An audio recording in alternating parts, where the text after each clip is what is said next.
for coming. I'm Faulkner from Kersten, and I'm going to be talking to you today, as you can see, about the future of weed management in amenity settings. So most of my talk is going to be focused on hard surface weed management, so along roads and in parks, along the pathways, things like that. But some of it will also apply to soft surfaces as well, so if that's your thing, hopefully there'll be something in there for you too. For the past few decades, we've pretty much made spray in a bottle the solution to weed management in many different situations, especially on hard surfaces. There was a study done recently in Scotland about the usage of different councils, the way they use pesticides. And about 55% of the pesticides that they apply are applied to hard surfaces. And then about 17% of the pesticides they apply are to a combination, which probably means the edges between a verge and a hard surface. So the rest is on soft surfaces, but actually the soft surface, when you talk to grounds managers, typically is where they find that another solution is easiest. And lots of councils, etc., have been able to go away from using chemicals in flower borders and things like that, because to a reasonable extent it's easy to do by hand, or covering an area with mulch, things like that. There's certain exceptions, so things like invasive species are obviously rather difficult to do that way. And we'll get on to maybe how you might deal with some invasive species briefly a bit later on without using chemicals. But essentially, most people are finding the biggest problem on placing it in hard surfaces. And I think there's a few reasons why that is. And I think it's, if we put the focus on the right things, there's ways of overcoming it that are fairly straightforward and cost effective. So some of the things that Glyphosate in particular, but other chemicals are being used for that I think are also problematic are things like this. So around the bases of trees or along the edge of fences to keep them clear of vegetation growing up. You've got along the edge of hard surfaces, often you can spray up to about a 30 centimetre strip. There's regulations around blanket spraying, and to me a lot of what tends to happen here, because of the way it's maintained or not maintained, is instead of spot treating along the edge, it is pretty much blanket spraying a strip. And that's where I perhaps would suggest there's a better way of doing things. And around the base of trees, and then along our motorways, the central reservation and sides, but for cost effectiveness in some way, but I think again avoidable with a few different ideas of how we do things. Everything is blanket spray. So why should we change? And this is a big thing. I mean, glyphosate or other pesticides are very easy to apply, they're easy to use, they do the job. So why should we go away from using them? Well, here's just a few ideas. I think we'll go through and pick a few briefly in individual slides and go through some of them. But essentially the big overarching thing I want to get across to you is that the way we best manage the surface is not necessarily by focusing on killing the weed. And by managing the surface, you will have less weeds to kill. So one of the biggest drivers for doing it a different way is that access and inclusive mobility has become a lot bigger topic for everybody recently. There's been new legislation set out about the width that paths are supposed to be, and that's being pushed heavily in new developments so that wheelchairs can pass each other, or prams and other pedestrians can pass freely and easily. But it's just as important to keep those paths the correct width, keep access as good as possible on old paths and maintain that width as it is to install them at that width in the first place. So Living Streets did some research that pointed out that nearly 1 in 3 older adults are prevented from walking more or at all on their local streets because of cracked or uneven pavements. And 48% of older adults say they would walk more if the pavements were better maintained. If we can get, especially older people, but everybody, walking more and being more active, we can put a lot less strain on other public services such as the NHS, social care, etc. I've tried to include links to some of the actual research, so if any of you are interested, I can share the presentation afterwards. You can have a look at some of what this is based on. Soil depth and weed growth is another massive thing. So there was a study done in 2019, and I'm amazed it took as long as that to get to it, but it showed that soil depth greatly influences the types of weeds you get in that soil. So there were some outcrops in America where they had some rocks that naturally weathered, so you had a pitting of the rock. So you had an area in the middle that was deeper, and as it went to the outside it was shallower. So in this same location, you had a very clear zonation of different types of plant that were growing in the different depths of soil. So on the outside, where the soil was very shallow, you had mosses and annuals, and very small plants. As you got further in, you started to get more perennials, which have deeper root structures and require the deeper soil to support themselves, to provide the nutrients, to provide the mechanical support for the plant. And then as you get into the centre of the deeper soil, then you're starting to get woodier plants and trees. Well, the same principle applies not only in this rocky outcrop in Arizona, but also to our streets, our pavements. So if you allow soil to build up at the edge of a path, over time it gets deeper and deeper. And that deeper soil will provide more nutrients and more support for perennial plants and for woodier plants that become harder and harder to kill with alternatives to chemicals. So if you're trying to switch from using chemicals to another alternative, most of the alternatives are heat-based. And thermal products tend to work a lot better on the surface or in fairly shallow soil because the heat can't penetrate deep into the soil. So the only way the roots are effective is if the heat is actually penetrating the soil and surrounding the root for a period of time so that it's boiling the root. So that changes the way you might have to treat it. It might mean you need more applications. But if you get to the root problem, which is the soil depth, and you can clear that soil depth, then you get back to being mosses and annual plants, which are very easy to kill with heat. So they take a lot less time, a lot less energy, and a lot less applications. The life of infrastructure is also important. So this soil build-up I'm going to keep going back to. But soil is a great retainer of moisture. And the problem is that we don't tend to think about weeds on the surface of a road in winter because it's too cold for them.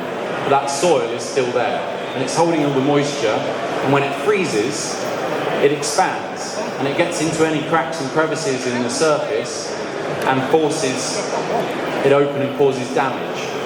And that allows more soil to get deeper into the surface, more water to get into the surface and cause more damage, but also deeper reservoirs for plants to send their roots. The difference in cost in maintenance between clearing soil that's loose and friable and that thick and something that is deep and ingrained over a few years is colossal. It's a completely different tool you need to do it. A road sweeper will clear something that's nice and loose and will do it very quickly. If you're trying to clear build-up that's built up on the edge of the grass for several years, sometimes decades, where it's been sprayed and repeatedly grown back or just left, you need a completely different tool, like a weed brush, we would call it, which tends to be a steel brush working with a lot higher torque to move the material out of the way and make it friable, so then the sweeper can come and pick it up afterwards. And by the time you've damaged the surface, the difference in cost between fixing a damaged surface that's been damaged by freeze-thaw and other effects compared to one that is in poor condition versus very poor condition is about fourfold. I didn't put the graph on here, but if you go into the research, you can see a nice graph that shows the tailing off over time, and it happens very rapidly when a surface starts to deteriorate. If we don't keep it maintained, swept and clean to begin with, that surface won't last anywhere near as long. And you'll also be contributing to the weed problem. The other impact that managing the surface the way we do is, so the main problem is that by using this chemical exclusively, avoiding the sweeping and other regimes, we've got ourselves into a position where it's become this difficult to remove the soil and where our surfaces are this degraded. And by leaving this material on, you're also causing other problems such as air quality. So sweeping greatly improves air quality by removing the amount of pollutants that may be released into the air. So there's fine particles that build up on the edge of the road from traffic, from tyres, from exhaust fumes, also from pollen, from dust, which can be quite damaging to people. So there's several heavy metals, for example. Sweeping can reduce the amount of heavy metals on the road by up to 85%. So doing that job prevents a massive health problem. Water quality is also affected. So one way that it affects it is the runoff.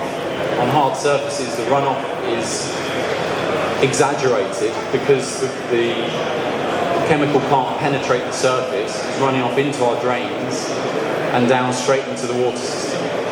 So any runoff you do have, if people are using chemical in poor weather and it's not been absorbed into the plant, anything that's moved by drift onto a water course, causes issues. But also some of the same pollutants we've mentioned before, if you've not cleaned that channel, then all that pollutant is going to arrive in the drain and cause problems in the drain. Biodiversity is also a big problem. So in 2021 there was a study showing that glyphosate inhibits the production of melanin in certain species of insect, and they use that for their immune system, so it prevents them from getting certain diseases and parasites. It doesn't obviously perform the same function in humans, but it's a problem for our pollinators. And in 2005, so a bit further ago, there was a study done using Roundup in aquatic situations with tadpoles. And as you can see on the screen, Roundup killed 96 to 100% of the larval amphibians that were present in the soil, in the water, and that was done with soil present in the system to replicate some of what goes on in reality. And then it killed 68 to 86% of juvenile amphibians. And one of the big reasons I think this is because amphibians absorb water through their skin, so they're a lot more susceptible to it than other species that swallow the products. And human health is also potentially a problem, and has been proven to be a problem to a point. So there's research as recent as 2023 that's come out showing that low dosage of glyphosate exposure can modulate the gut microbiome. So the way that happens is the Shikimata pathway, which you find in plants, is not present in a human as such, but it is present in bacteria that we find in our gut. So in the same way that glyphosate acts and inhibits that pathway in a plant, it also inhibits that pathway in our bacteria, in our gut, and stops it producing amino acids that are vital for our body. And it has a disproportionate effect on certain types of microbes in our gut which are beneficial for us compared to ones that aren't beneficial or are less beneficial. So you get what's called gut dysbiosis. And that can cause inflammation of the gut, leaky gut, and also there's more and more science linking what happens in the gut to what happens in our brain, which we call the brain-gut axis. We don't know much really about what's going on, but the reason I started researching some of this and found out about some of this was in France. They have linked it to Parkinson's disease, and they've started awarding farmers in France damages for the effects of chemicals. If they've been able to show they're using chemicals on the field, such as glyphosate, then they've been awarded compensation for that. They've got Parkinson's. It's not, as far as I'm aware, happening over here, but it's something to be aware of. I'm not trying to scare you. The science only goes so far on this, but it's something to think about. So what are the solutions then? That's the reasons, some of the reasons why we ought to change from what we're doing. Not only the direct effects of using glyphosate, but the impacts of not doing other practices that we perhaps should be and replacing them with glyphosate. So the first thing I would suggest is putting the right plant in the right place. Detritus build-up, as I've said, is a huge thing. And so if we can use as many low litter shrubs as possible around hard surface areas, that's a great start. Also, lots of ground cover plants act as a natural kind of mulch, almost, where they're suppressing the light and other nutrients for weeds to grow up. So you get a desirable plant rather than one you don't want. You can plan this out to try and improve things like biodiversity in an area, so you can get more plants that are suitable for pollinators and make the place more attractive. Rather than having a big spray around this tree, you could plant something like Vinca minor or for example, and you'll have a nicer looking area which will cause you a lot less problems with weeds, have a much better balance of nutrients with the tree. The other thing is we can directly deal with the detritus. So instead of dealing with the source of the detritus, which is the plant that's growing up, we can deal with the detritus that's on the surface. So here's a weed brush, which I was sort of alluding to earlier about removing the soil. So you've got build-up of soil on a hard edge. We can use a steel brush to remove that material, and we can do this in many different sizes of brush depending on the type of area you're trying to do. So if you've got miles of highway to do, you can attach a brush to a tractor. If you've got narrow access areas, then you can attach it to a pedestrian machine and go bigger and smaller depending on how easy you want the job to be. Then beyond the prevention, you've got alternative control methods.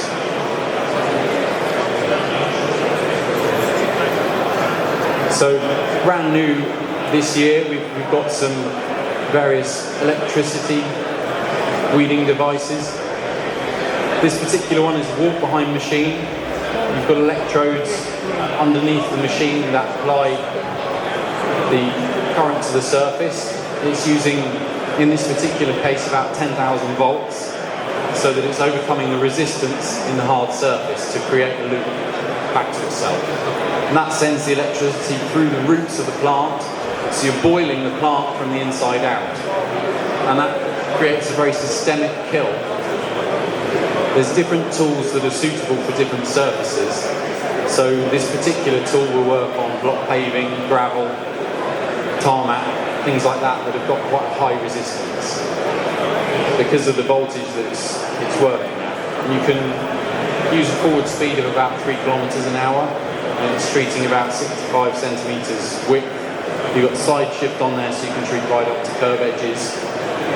So once you've removed the soil and you're back to the rest of the plants that you perhaps need to treat with you've got paving is the most difficult, because you've got the gaps in between the blocks and the surface that the brush can't necessarily get to. So you're always going to have some level of soil there providing nutrients for plants. So in that application, something like this is particularly useful. It's been made extremely safe. So we've got one on the stand I can show you around, but there's several layers of insulation between the electrodes and the rest of the machine. And then so that the handlebars have got elements of carbon fibre in, for example, so they're then insulating you. The handlebars the grips are insulating you separately from that. And then you've got dielectric boots, which are preventing the current from completing the circuit, so you're stopping it grounding, so it's insulating you, so you're not getting a shock anyway, even if it reaches you as a last resort. So these things have been made very safe. I know when you start mentioning electricity, everyone starts getting a little bit jumpy, but the second thing would be hot air. So hot air works a bit differently. This is, as I say, several of the thermal methods work more on the foliage you can see, and this particularly applies to hot air, because air can't really penetrate the soil, it's reflecting off the surface, so it's only working on what's on the top. So it works very well on annual plants that don't have a deep root structure. It works very well on moss that works in a slightly different way with the rhizoids. It's not so effective, although it will work in a different way, on deeper rooted perennials. So with that type of plant, with this machine, you'd have repeated applications to essentially starve the roots. So as it's regrowing and using the energy from its root structure, you hit it again. So instead of waiting several months until it's back to the stage it was before, you're treating it several times in quick succession to deplete that root energy and to kill the plant. Hot water is another thermal method which works a little bit differently, because hot water can penetrate the soil. So if you use enough hot water around any plant and the soil is penetrable enough, then you can kill anything up to a fully grown tree if you apply enough water. The trick is spending enough time applying enough water, and it can be a slower method in the hot air because the temperature is lower. So you're acting at 100 degrees here, whereas the hot air is about 600 to 800 by the time the heat is reaching the plant.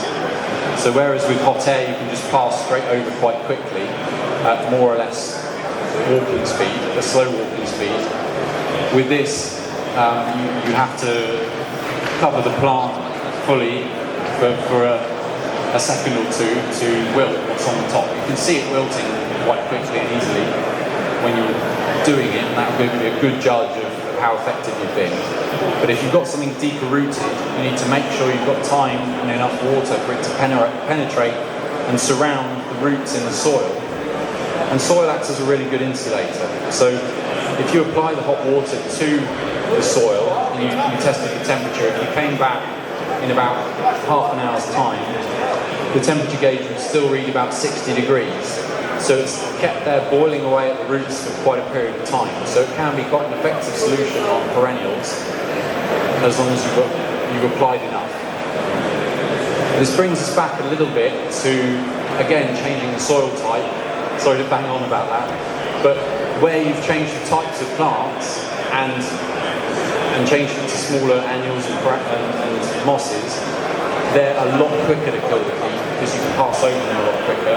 There's a lot less plant to treat physically, so you use a lot less energy, a lot less time, a lot less manpower than you would if you left it to vegetation growing up here.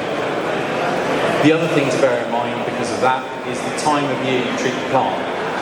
So these tools will be much more effective earlier in the year than you typically use glyphosate, because you're inherently working on smaller plants. It can work on, heat will work on anything from a germinating seed. So the earlier you can catch that plant, the better. And hot water especially, because it can penetrate the soil, will sterilise those seeds. So you should be working from something like late February, early March, rather than late May as your first application. Then there's mechanical removal. So things like gravel is a particular problem. We can use the thermal processes, but also over time, detritus build-up becomes a big problem on gravel, whatever you're using. And the surface will become more and more covered in vegetation. So there's mechanical tools that have knives that dig under the gravel and lift the plant to the surface so that you can rake or blow them off the surface. And that makes the gravel, when fairly fresh, it greatly reduces the amount of soil that's in that gravel, so that you're reducing the weed problem and making it a lot easier when you go over with heat. So in essence, what I'm trying to get across is that an integrated approach, fundamentally based on prevention rather than reactive killing weeds, is going to be better for your surfaces, it's going to be better for nature, it's going to be better for our health, and it's going to, in the long run, be more efficient at killing plants because there's going to be a lot less to treat than simply focusing on a chemical or a mechanical or a heat-based approach. We've got several case studies of councils who've started using this type of program, going into areas doing soil removal first and changing some of the planting regimes, etc. Some of them are fairly new to doing it, but the reason I want to highlight Cambridge, for example, is they've put together a very comprehensive strategy to doing this, and they've invested reasonably seriously in kit to be able to do it. So they've got road sweepers with side weed brushes, they've got tractors with weed brushes, they've got pedestrian machines with weed brushes, so they can access all the different types of areas. They've had a community weeding scheme in the last several years, so that some councils have had problems where they've not done very much about the weed problem, where they've decided to go glyphosate free as a political stunt. I would suggest they've not involved the community from the start in the decision-making process, and then they've almost dumped the weeding on the community and said, here, if you'd like to do your street, that'd be great, that'd help us out a lot. And they've got a lot of kickback. Whereas if you do it from the start and you get people involved, some people are quite enthusiastic about getting involved and keeping their streets clear, as long as they're seeing a benefit for them and they're seeing that they're helping develop their community and they're helping develop the way the council is doing things and the direction they're going. Cambridge have also put in a system where they're identifying not only the weediness level, which was identified in a Planet project as a useful way for tracking how much vegetation coverage you've got in an area, and I would suggest checking out the Planet project. It's a good place to start. But also detritus build-up. So you're measuring detritus levels. The DEFRA do a good code of practice on litter and refuse. And detritus is listed in there as one of the things that should be looked after on hard surfaces. Often it's fairly well ignored, but they have a good grading system from A to D, which a good street is an A, which is a completely clean street, and a D is where it starts coming over the white lines, the yellow lines on the street, obscuring road markings. And there's other gradings between.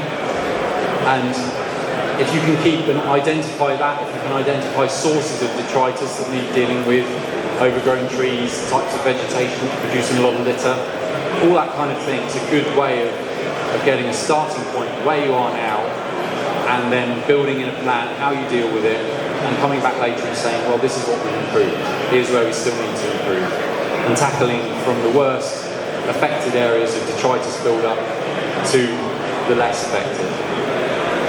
Edinburgh City Council is a good one to watch. They, for the last 7 or 8 years, have started slowly ramping up their mechanical weed removal. There was a report back in, I think, 2019 showing that the change they've made in that direction had greatly reduced the amount of complaints they were getting about weeds on hard surfaces compared to years where they hadn't done that, they'd been just spraying.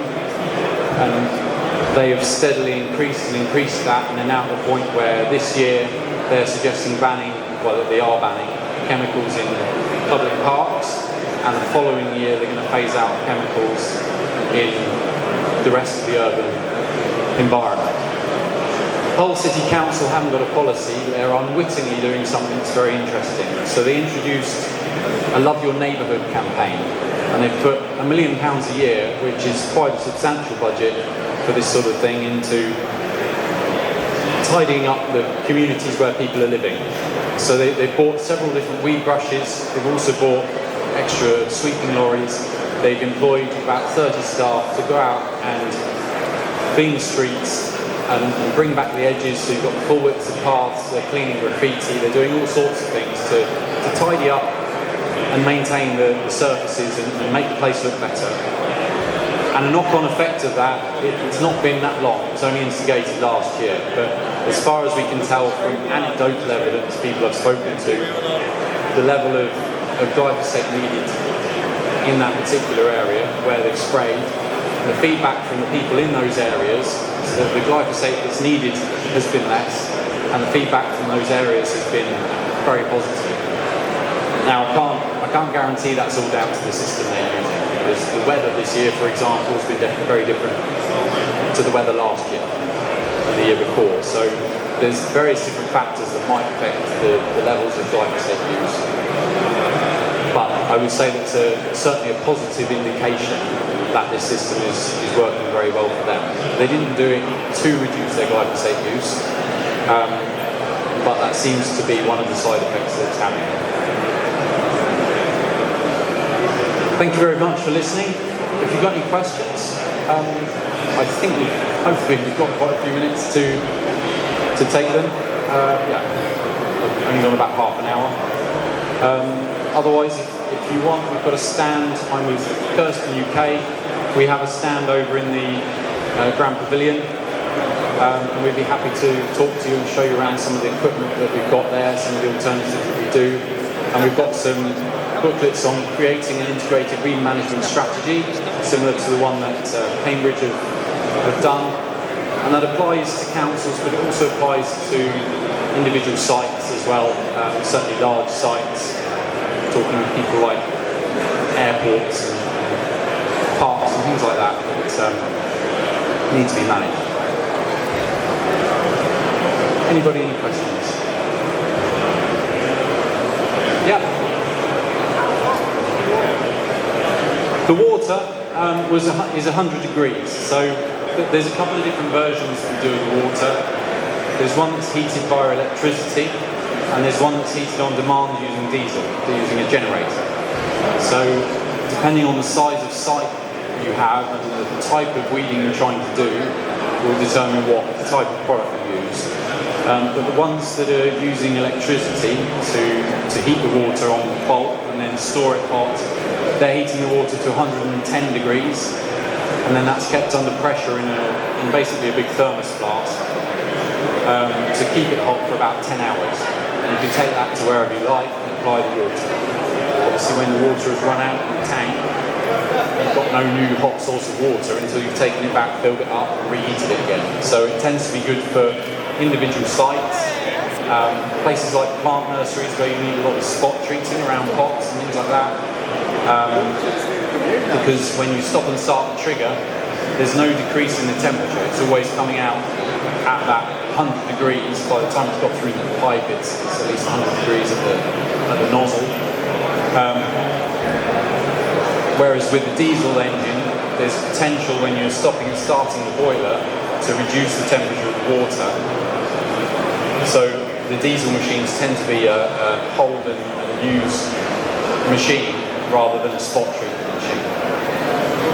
The diesel generator is heating it up to, boiler is heating it up to about 99.8 degrees or as close to it as possible. There's some difference depending on how hot the day is,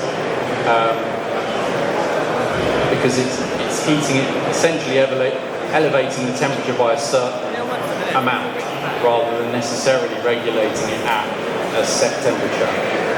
But you can tell very easily the temperature that is coming out by using a thermostat, using a probe, or by the sound that it's making. It'll be hissing and fizzing and steaming when it's hot enough. So it's an easy, ready guide to say it's hot. But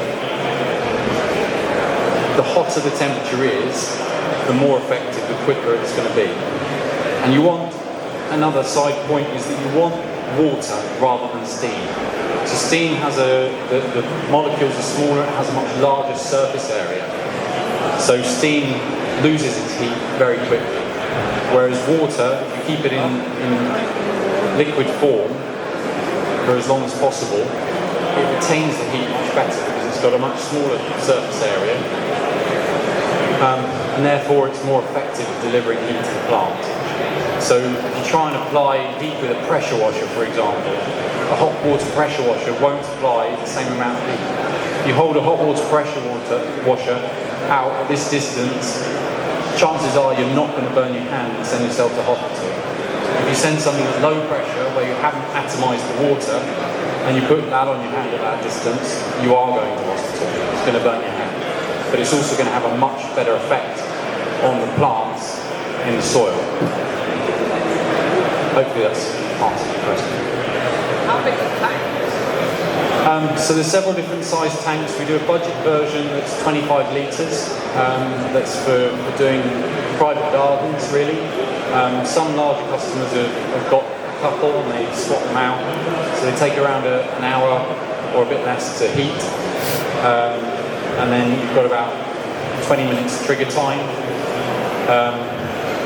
Or a bit less. They're a smaller flow of water as well, so it tends to be for spot treating around plant pots or for doing a patio or the edge of a gravel path, something like that. Then we do several different models of professional versions, so there's 150 litre, 300 litre and 600 litres, which will give you about half an hour and 2 hours trigger time respectively. So you've got about 10 litres a minute roughly of water flowing through. It's using that when your hand's on the trigger. And then the diesel version has a 400 litre tank as standard. You can connect extra tanks to it, so you don't have to be just with that level. And you can fill the tank as you're using it if you want it as well. So there's two different series. One's using 10 litres a minute, and one's using 20 litres a minute. So for professional users who are doing an awful lot, the 20 litres a minute will give you a lot more productivity. And you can, as long as you've got water, you can keep going and fuel. And it will keep delivering water at 100 degrees all day. So different tools for different situations, but there's 6 models in the range. They're also working on, at the moment, ones that can attach to a tractor, so instead of having a diesel engine driving it, you would still have a diesel boiler, so it would require diesel, but instead of the engine driving the pump and other workings, you would use the PTO from the tractor, which would be sending hydraulic oil around the system to power it. So we've got a similar system on some of our weed brushes where you're using a PTO power to drive a hydraulic pump. So you can operate all the different functions on the machine, because PTO is very difficult to send in lots of different directions and do different jobs.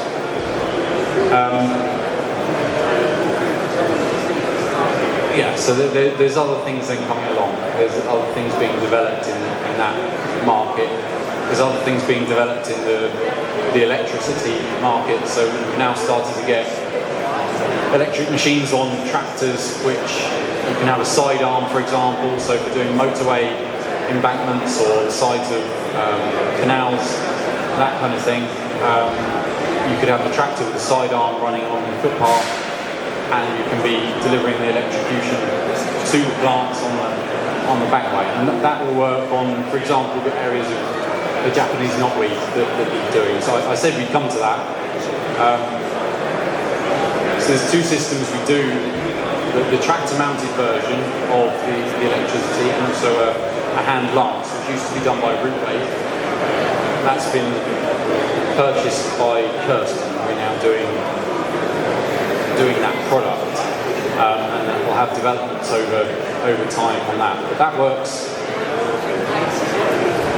Different electric products are suitable for different things, primarily because of the voltage and the distance between the electrodes you're using. So the distance between the electrodes creates a much larger, deeper loop in the circuit, so that for things like Japanese knotweed, you can get the electricity the whole way through the plant. And one mistake users have made, for example, in the past with the root wave system, is having the electrodes from the earth too close to each other, so you're not creating a big enough loop to go deep enough to have a proper effect. If you space them out and use them further apart, so 10 meters apart, for example, that will create a much deeper loop, and you'll be able to create a much better effect. The other thing on the root wave system is that you've got adjustable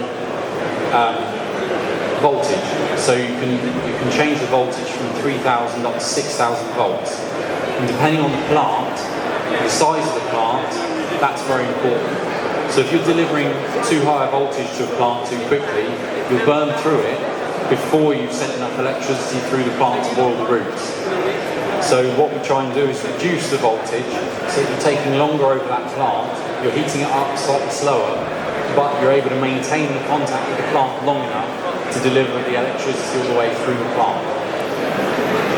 Now that range from 3,000 to 6,000 volts works very well in soft surfaces.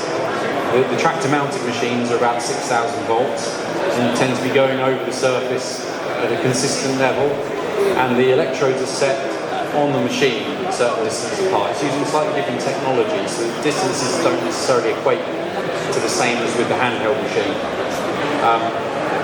But that's creating the larger loop system, and also overcoming the resistances in that soil. If you're using a product on hard surfaces tend to have a lot higher resistance to the electrical current, so you need a lot higher voltage to overcome that. So the pedestrian walk behind weeder, for example, and a couple of more urban products have a higher voltage, so that you can penetrate that surface and create the current loop. So you're still delivering enough electricity to have a systemic kill on the plant. But on a pedestrian machine, for example, you've got a smaller loop, so it won't be as effective on those much deeper rooted plants. It'll work on things with roots up to, say, 20 centimetres into the soil, which makes it ideal for hard surfaces. You've not got many plants that will be present on hard surfaces that have got a bigger than a 20 centimetre root depth. Or I'd hope you don't, or you've got something fairly seriously wrong with the surface. But that systemic kill is what allows electricity to work so well on a plant, and allows us to treat things like Japanese knotweed, whereas other methods, other thermal methods, they won't penetrate the soil anywhere near deep enough to effectively damage that plant. You'll get a certain amount of reduction sometimes, but there's been studies done in the Netherlands, for example, Belgium, showing a massive reduction in Japanese knotweed populations over a series of seasons, versus using it with hot foam or mechanical methods. And you can see, again, it's chemical anyway, because there's been tons of studies done on the effects of chemical. Right, any other questions? Our stand's over in the ground pavilion. If you turn right and then walk down past the Artesia stand and go in a straight line, you'll come to it. Thank you. in that case, I will wrap it up there. Thank you very much for listening. Cheers.